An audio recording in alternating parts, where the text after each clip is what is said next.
With nearly 50 million seniors in the United States, it's not remarkable that privatizing Social Security is a controversial idea. Everyone agrees that's a big ticking time bomb. We will fight you on this tooth and nail. Slowly raise the retirement age over time.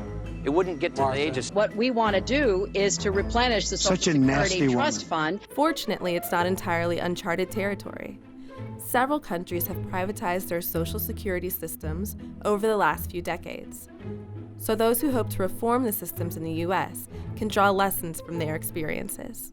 Brown University's Justine Hastings, University of Chicago's Ali Hortachsu, and Chicago Booth's Chad Syverson did exactly that by analyzing data from Mexico, which privatized its Social Security system in 1997. Mexico was smart about some elements of the way it designed its system. Notably, it tried to create a competitive market for money management. So they took applications from a large number of companies. They got 24 in total, and they approved 17 to offer these accounts. So they said, well, we've got a market with 17 companies offering basically the same kind of financial portfolio. That should be a pretty competitive market. That was the idea.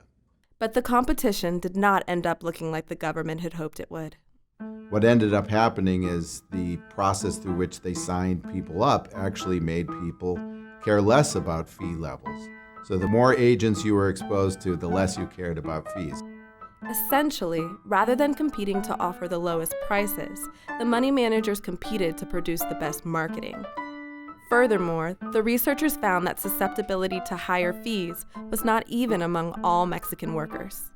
Lower-wage workers were more likely to sign up with managers that had higher fees.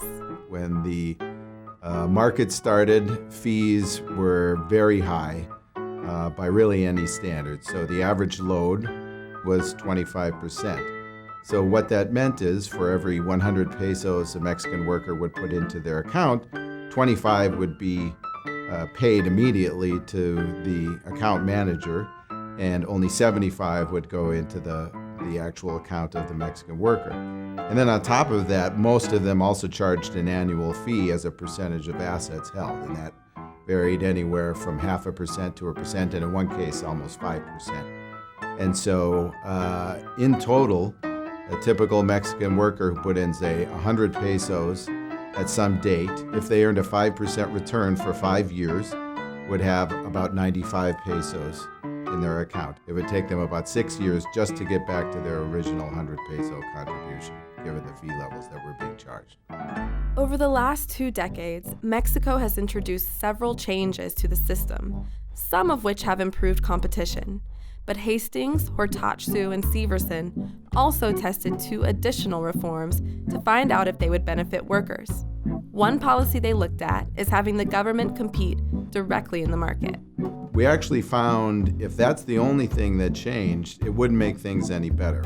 Average fee levels would go up even when you offered a public option. The second possibility we explored is some sort of program that would increase people's recognition of what costs imply for their net returns. You could imagine some sort of financial education program or something like that. And that actually would have been pretty effective at reducing fees in the system. Though the researchers' findings are specific to Mexico, there is nonetheless at least one big takeaway for privatization elsewhere.